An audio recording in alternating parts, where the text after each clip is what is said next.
Hey guys, just going to do a short video on doing some settings and setting up some stuff on an AFC housing for a P-pump.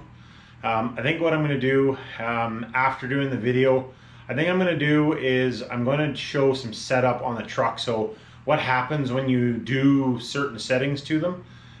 Just have to get a nice day. It's starting to get into winter right now, so it's not that great out right now, but it's not, I might see if I can do one maybe in the next week or so. We get a nice day and I'm not too busy before it gets dark at night.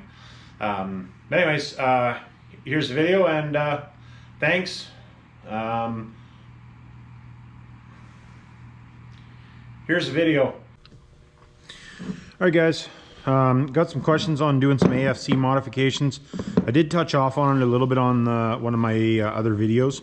But we'll do some adjustment on this and how to modify and stuff. So I've already pre-loosened all this stuff. This is actually the same one that I used for the other video. Let's just loosen this stuff off and I'll give you guys a rundown. So your star wheel is inside here, which has a spring on it. This is a diaphragm driven system. So air pressure goes in here, pushes on the diaphragm, which moves the AFC foot. This is your smoke screw. Now usually this will have a tin cap on it that you have to remove, and then if this has never been apart before, the tin cap will be here, and then usually it'll have a tamper-proof screw, which is usually in this corner. So this would be front of engine. But let's pull this thing apart here, just so you guys can see. If you've never had one of these apart before, I'm sure a bunch of you guys have probably had these apart before, but and maybe not to this extent as well. But so this line that'll come out of there comes off your cylinder head. You want to make sure that line is good if you're going to be playing around with this, because if that line's cracked, then you will have a host of problems. So that's what it looks like inside. They're really not very complicated. And then here's the diaphragm. You want to inspect this diaphragm and make sure that this diaphragm doesn't have any holes or anything in it. And so this plug just comes out. It's just an Allen key in the middle. Now if you pull this off, usually you want to reference, you don't have to, but you want to reference where this goes, because this actually is an adjustment. Oop. Can't seem to hold on anything. And then if you pry this out of there, usually when in doubt, just put it in the middle. But they come out pretty easy. There is a little O-ring on there, so sometimes you'll have to replace that O-ring after you do this, and then your AFC foot will come out. And the AFC foot, if you look inside there, when you're putting this back together, if you see that little piece on the end there, it just sits inside there, and that's the reason that this one will come out, because that's what the AFC foot actually holds it. So you drop this out. Now if you're changing the AFC spring, that is this one here. There is a host of different ones that you can buy. This is just a factory application one that I'm doing the video with. I personally, on all my stuff, I actually regulate the pressure down and use a regulator to drive this. Kind of like the AFC Live from Power Driven Diesel. That's basically the idea there, is that it's not using manifold pressure to do it anymore. It's using regulated pressure. So it's actually easier to tune it. And that's literally a better part of the reason. But so yeah, like I said, you want to inspect this really well and make sure that there's no holes in it. Because if there's a hole in this, this isn't going to function properly. Now to do a modification on this, oh yeah, and the star wheel. So if you look in there, you can see the star wheel, and usually what you do is you come in from the top and you'll move the star wheel. It's not really a big enough screwdriver for doing this, but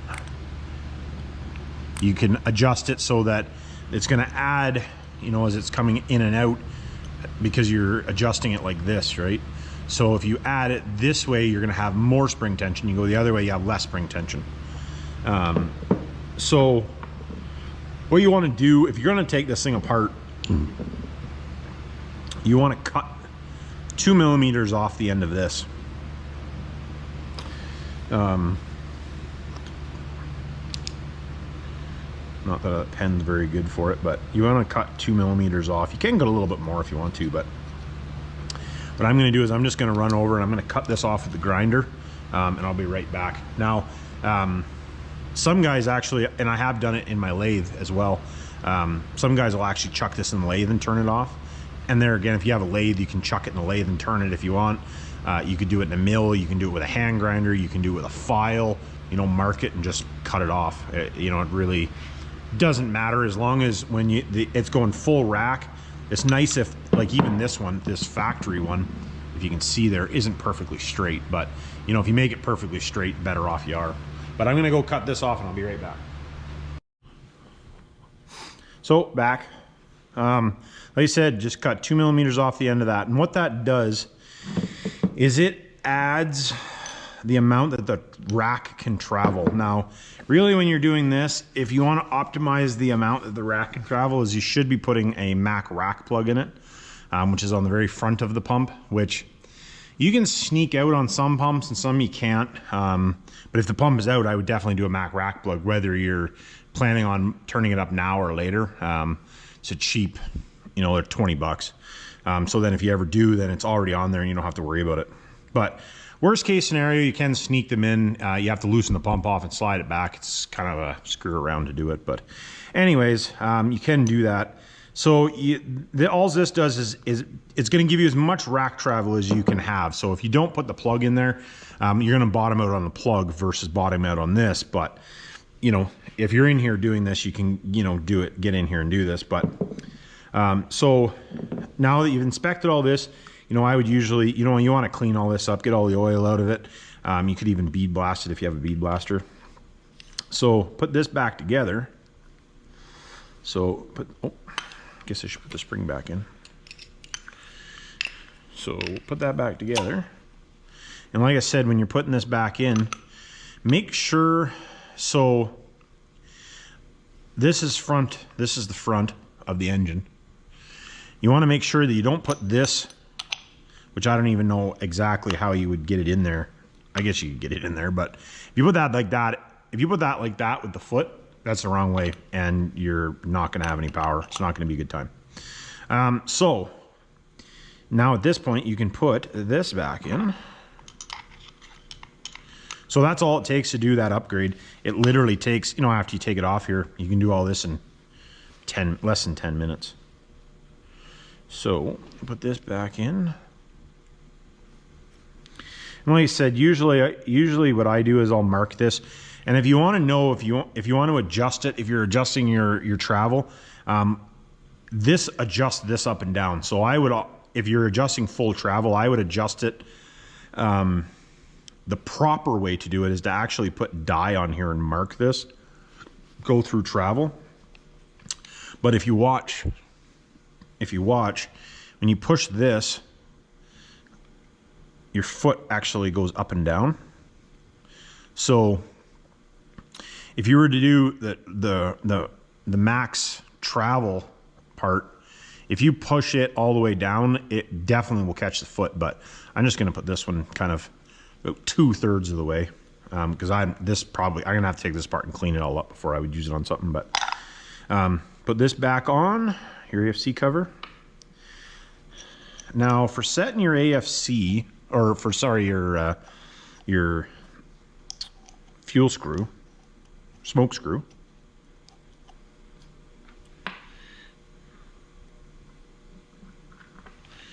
Because I'm actually going to set this pressure up on this. All right, now that I put it all back together, and I forgot to take this washer out, you got to take this washer out and put a fender washer in here. 5/16 fender washer works. And that's to add, I'll show you when I get it apart here. It's just a 10 mil, two 10 mil wrenches will take it apart. Just wind her apart here.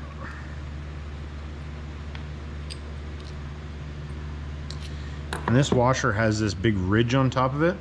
And what happens is that ridge bottoms out right here. So you use this washer, it still touches the spring, it doesn't hit the body.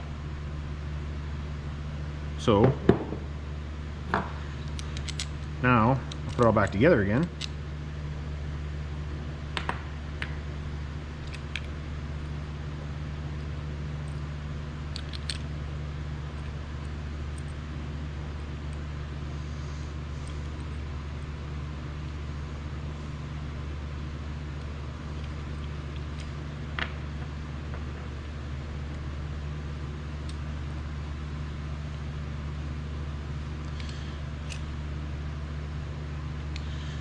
You don't have to tighten that super tight. If you tighten it super tight, it'll actually screw up this diaphragm, so it doesn't need to be super tight. But tight enough so it's not going to come loose, obviously. And then we can just put it all back together like I just had it, which I'm going to fast forward to. Now this is how I set the full rack travel of your, or full travel of the AFC. You just use a regulator, and you don't have to do this. You can just tune it on the truck. I just find that it gives you a good starting point if you do it this way.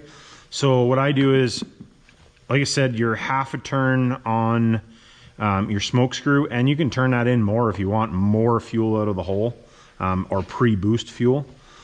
So now all I do is you just turn your regulator up, and this one's set pretty close.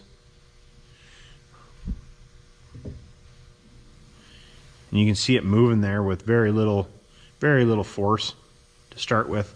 And I like to see last of travel at like 30 psi. Some people are different depending on what you're doing. And the easiest way, if you find that you want more fuel faster, all you have to do is loosen the star wheel so towards the front of the engine, which is going to give the engine fuel faster, so lower boost. Now, like I said, if you're not taking it off and you don't have a regulator, you don't have to do it this way. You can just play with it. Literally, you just need an Allen key and a screwdriver to play with that. So if you're going to be out, if you have a set of Allen keys, a screwdriver, and a 10mm wrench, you can adjust this on the truck. Now, I did talk a little bit about, in one of the other videos, about the adjustments in this. So the adjustments in this give you fuel, just kind of like your pre-fuel, or smoke screw, most people call it. You can add more fuel. So if you slide this all the way to the front, that's going to give you more fuel pre-boost, depending on how much you want. And if you want to pull some out, you can just pull it back. Personally, I run mine in kind of in the middle or to the front, but then it takes more tuning on the back side if you're doing that. So I hope this little tutorial helps you guys out a little bit with tuning. If you have any questions, hit me up in the comments, and we'll catch you next time.